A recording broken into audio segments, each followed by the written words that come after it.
Welcome to our YouTube channel Sanat private ITI. আমি ভিডিওর instructor Madhumita Rajak. আজ আমি চলে এসেছি তোমাদের কাছে আরেকটি নতুন ভিডিও এবং নতুন টপিক নিয়ে। আমি শীট মেটাল নিয়ে অনেক ভিডিও করেছি।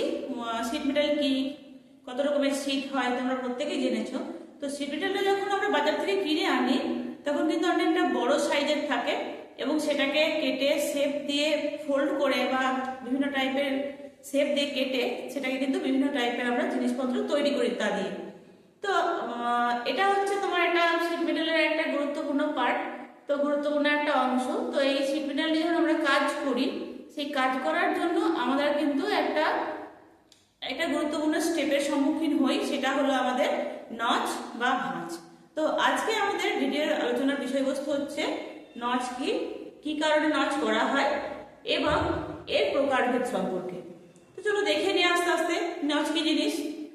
তার আগে আমি বলিনি, নচ হচ্ছে আমার ধরো শীট মেটাল দিয়ে যখন আমরা কাটছি, কেটে ভাঁজ করে শেপ দেওয়া হচ্ছে, বিভিন্ন জিনিস তৈরি করা হচ্ছে, এই যে কেটে ভাঁজ করে বা কেটে শেপটা দেওয়া হচ্ছে, এই ভাঁজ করা বা কাটা একেই বলা হয় কিন্তু আমাদের নচ। তো দেখো আমি বোর্ডে লিখেছি, বোর্ডে কি, notches are the spaces provided for joining the edges when sheet metals are cut from the layer. যখন শীট মেটাল দিয়ে আমরা কাটবো শীট মেটালটাকে, তার আগে কি করা হয়, একটা ভাঁজ করা হয়, সেই ভাঁজ করে তারপর কিন্তু কাটা হয়, এটাকেই বলা হচ্ছে নচ করা হচ্ছে।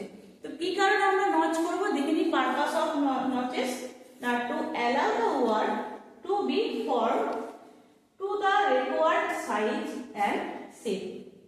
মানে বিভিন্ন সাইজ এবং শেপের যখন আমরা জিনিসপত্র তৈরি করব তখন আমাকে একটা সাইজ বা শেপ দেওয়ার আগে এটাকে করা হয়। আর 2 নম্বর কি, to allow the work to be assembled better, এবং খুব ভালোভাবে যাতে জয়েনিংটা হয়, সেই জয়েনিংটা ভালোভাবে হওয়ার জন্য কিন্তু আমাকে নচটা করা হয়।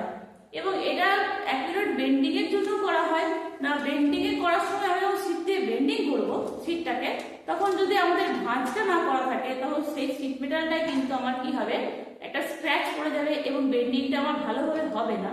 তো সেই কারণে তার আগে কিন্তু আমাকে শীট মেটালটাকে ভাঁজ করে এবং সেটাকে শেপ দিয়ে কেটে তারপর কিন্তু আমাকে বিভিন্ন জিনিস তৈরি করা হয়। সেই জন্য আমার কিন্তু নচটা খুবই গুরুত্বপূর্ণ। এবার আমরা দেখে নিই নচ কত রকম টাইপের হয়। তো নচ জেনারেলি 5 রকম টাইপের হয়, যেমন straight notch, square notch, slant notch, V notch এবং ওয়ার্ড নচ। তো দেখো আমি স্টেপ বাই স্টেপ একটা বলি তোমাদেরকে। তো দেখো প্রথমে আছে স্ট্রেট নচ অর স্লিট। দেখো প্রথমে আছে স্ট্রেট নচ। তো স্ট্রেট নচ মানে হচ্ছে ধরো এই যে একটা বড় টাইপের একটা শীট, সেই শীটটাকে আমরা ফোল্ড করে আমরা এরকম টাইপের একটা শেপ তৈরি করব। তো তার আগে কি করা হচ্ছে না, আমাকে এইভাবে কিন্তু ভাঁজগুলো করে নেওয়া হচ্ছে, তারপর কিন্তু এই ভাঁজে ভাঁজে আমার কিন্তু এই শেপটা দেওয়া হচ্ছে। তো এটাকে বলা হচ্ছে স্ট্রেট নচ অর স্লিট বলা হচ্ছে। দেখো আমি একটা পেপার দিয়ে তোমাদের এক্সাম্পলটা দিয়ে দেখাচ্ছি। এই যে ধরো পেপারটা দিয়ে আমি এইভাবে ফোল্ড করছি, আমি পেপারটাকে ফোল্ড করে এরকম একটা শেপ তৈরি করছি। তো তার আগে কি করা আছে, এই শেপটা দেওয়ার আগে আমাকে কিন্তু পেপারটাতে দেখো দেখো এই যে ভাঁজ যে আমি করেছি, এই ভাঁজ করা অংশটাকে আমরা কিন্তু স্লিট বলছি। এই ভাঁজ করে নিলে তারপর কিন্তু আমার শেপটা দেওয়া খুব সহজ হবে। সেম এই প্রসেসটা কিন্তু শীট মেটালের উপর করা হয়। শীটের উপর আমরা কি করবো, একটা স্ট্রেট একটা বা যটা আমার প্রয়োজন ততগুলো আমি কিন্তু ভাঁজ করবো, তারপর কিন্তু আমি এটাকে শেপ দেবো।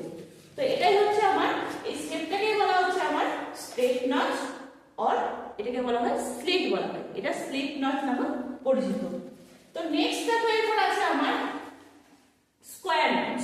তো স্কোয়ার নচটা কি টাইপের না, আমি যখন শীট মেটালটাকে দিয়ে আমরা কোনো একটা স্কোয়ার বা রেক্ট্যাঙ্গুলার শেপের বক্স তৈরি করব, তার আগে আমাকে কিন্তু এরকম এই স্কোয়ার ভাবে আমাকে ভাঁজ করতে হবে। এবং এই যে দেখো এই যে অ্যাঙ্গেল করে আমি যে এই যে নচটাকে কেটে নিয়েছি অংশটুকু, এই ফলে কি হবে, আমার জয়েনিং করতে কিন্তু আমার খুব সুবিধা হবে।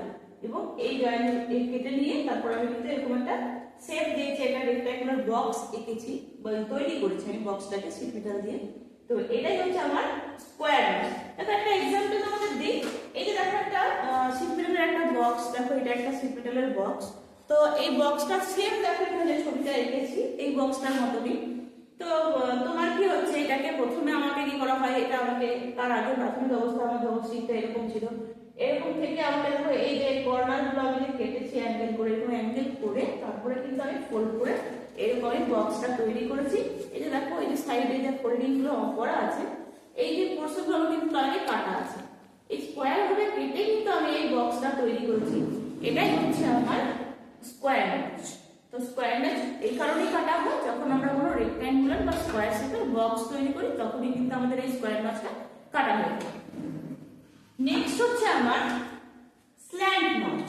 তো স্ল্যান্ট নচটা কি করা হচ্ছে, আমার কিন্তু স্ল্যান্ট নচটাকে একটা অ্যাঙ্গেলে করা হয়, যেমন এই শীটটা আছে এখানে, ধরো শীটটা তার প্রাথমিক অবস্থায় এরকম শীটটা ছিল, তারপর আমি এখানটায় কিন্তু কত ডিগ্রি না 45 ডিগ্রি অ্যাঙ্গেল করে আমি কিন্তু এটাকে কেটেছি, কেটে আমার কিন্তু এরকম টাইপের শেপ দেওয়া হয়েছে, এরকম শেপ দিয়ে কিন্তু এটাকে ভাঁজ করা হয়েছে বা মোড়া হয়েছে ধরো।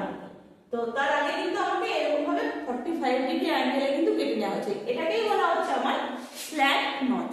তো তোমরা এটা এক্সাম্পল তোমাদের দিই, তো তোমরা মিষ্টির দোকানে গেছো, মিষ্টি প্রত্যেকেই কিনেছো, তো মিষ্টি কেনার আগে মিষ্টির প্যাকেটে যে ধরনের ভাঁজগুলো করা হয় সেটা কিন্তু এরকম টাইপের স্ল্যান্ট নচ টাইপের করা হয়। এবং তারপর আমি নেক্সট স্টেপটা আসছি ভি নচে, তো সেটা দেখালে বুঝতে পারবে যে মিষ্টির প্যাকেটটাও কিন্তু ওরকম ভাবে কিন্তু তোমাদের তৈরি করে তারপর কিন্তু মিষ্টিগুলোকে প্যাকেটিং করা হয়। তো নেক্সট যেটা আসি আমি সেটা হচ্ছে ভি নচ। তো ভি নচটা কিরকম দেখো, এই একটা শীটটাকে আমি এই অ্যাঙ্গেল করে কাটা হয়েছে, কত ডিগ্রি অ্যাঙ্গেল না 45 ডিগ্রি অ্যাঙ্গেল, এই সাইডে 45 ডিগ্রি এবং এই সাইডে 45 ডিগ্রি, মানে আমার 90 ডিগ্রি অ্যাঙ্গেলে কিন্তু আমার ম্যাচ করেছে কাটা অংশটা। তারপর আমি কি করছি না এটাকে আমি এইভাবে ফোল্ড দেব, ফোল্ড দেওয়ার পর আমি এরকম শেপ তৈরি করব। তার মানে কোনো জবকে আমি 90 ডিগ্রি অ্যাঙ্গেলে শেপ করার আগে কিন্তু আমার এই ভি নচটাকে কেটে নেওয়া হচ্ছে। তাহলে আমি একটু আগে বললাম না তোমাদের যে মিষ্টির প্যাকেটের এক্সাম্পল দিলাম, তো এরকম তার আগে কিন্তু যে ভাঁজটা করা হচ্ছে প্যাকেটের মধ্যে, তো সেটাও কিন্তু এক টাইপের ভি নচের এক্সাম্পল, কিন্তু ভি নচ এবং এই যে স্ল্যান্ট নচ যেটা দেখালাম, স্ল্যান্ট এবং ভি নচের কিন্তু এটা এক্সাম্পল মিষ্টির প্যাকেট। ঠিক আছে, নেক্সট হচ্ছে আমি আসি সেটা হচ্ছে ওয়্যার নচ। ওয়্যার নচটা কি জিনিসটা, ওয়্যার নচটা করার আগে তার আগে করা হচ্ছে কি না আমাকে এই যে ওয়্যার নচের আগে আমাকে খানিকটা অংশ ছেড়ে রাখতে হচ্ছে এবং তারপর কিন্তু আমাকে 30 ডিগ্রি অ্যাঙ্গেলে কিন্তু নচটা কাটা হচ্ছে। এবং এই যে ছেড়ে রাখা অংশটা, এটা হচ্ছে যে ওয়্যারটা আমি ব্যবহার করব তার ডায়ামিটারের 3 গুণ অংশ আমাকে এখানে ছেড়ে রাখতে হয়, তারপর 30 ডিগ্রি অ্যাঙ্গেল করে আমার কিন্তু সাইডটাকে কেটে নেওয়া হয়। তো এটাই হচ্ছে আমার ওয়্যার নচ। এটা আমি কখন করব না, ধরো এরকম আমি কোনো একটা শেপের জিনিস তৈরি করছি, এটাকে এই জায়গাটা হচ্ছে ওয়্যার এজ, এই জায়গাটা, তার মানে কি এই শিটটা আমি কেটেছি, কেটে আমি কিন্তু এর ভিতরে ওয়্যার ঢুকিয়েছি, ওয়্যার ঢুকিয়ে তারপর আমি কিন্তু এইভাবে ফোল্ডিংটা করে এটাকে ওয়্যার এজটাকে তৈরি করেছি, তারপর আমি কিন্তু জিনিসটাকে এইভাবে শেপ দিয়ে তৈরি করেছি, তারপর আমি এখানে কিন্তু জয়েনিং করেছি। তো এটা কেন করা হয় না, ধরো আমি এই শেপটা দেওয়ার আগে এর মাথাটা বা এর প্রান্তটা ওয়্যার এজটাতে এর সঙ্গে না একসঙ্গে ওভারল্যাপিং হয়ে যায়, সেই কারণে যদি উঠে থাকে অংশটা, সেই কারণে আমরা কিন্তু এই ওয়্যার এজটা করে থাকি। তো এই হলো আমার ওয়্যার নচ। তো কি কি টাইপের নচ পেলাম দেখে নিই না, ফার্স্ট পেলাম আমি straight notch or slit, second পেলাম স্কোয়ার নচ, তারপর পেলাম স্ল্যান্ট নচ, তারপর পেলাম ভি নচ এবং লাস্টে পেলাম আমরা ওয়্যার নচ। তো এই টাইপের আমাদের নচ হয়। তো আমি খুব সংক্ষিপ্ত আকারে তোমাদের বোঝালাম যাতে ভিডিওটা বেশি লেন্দি না হয়, তোমরা যাতে বোর ফিলিং না করো ভিডিওটা দেখতে, সেজন্য আমি খুব ছোট ছোট আকারে তোমাদের ভিডিও করে মেইন জিনিসগুলোকে আলোচনা করে আমি তোমাদের বোঝানোর চেষ্টা করি। তো আশা করি তোমরা বুঝবে। যদি বুঝে থাকো তাহলে ভিডিওটিকে লাইক করো এবং বন্ধুদের সঙ্গে শেয়ার করবে, এবং যদি কোনো কোশ্চেন থাকে তোমাদের তাহলে কিন্তু অবশ্যই কমেন্ট করে কমেন্ট বক্সে লিখে জানাবে। আজ এখানেই শেষ করলাম, থ্যাংক ইউ।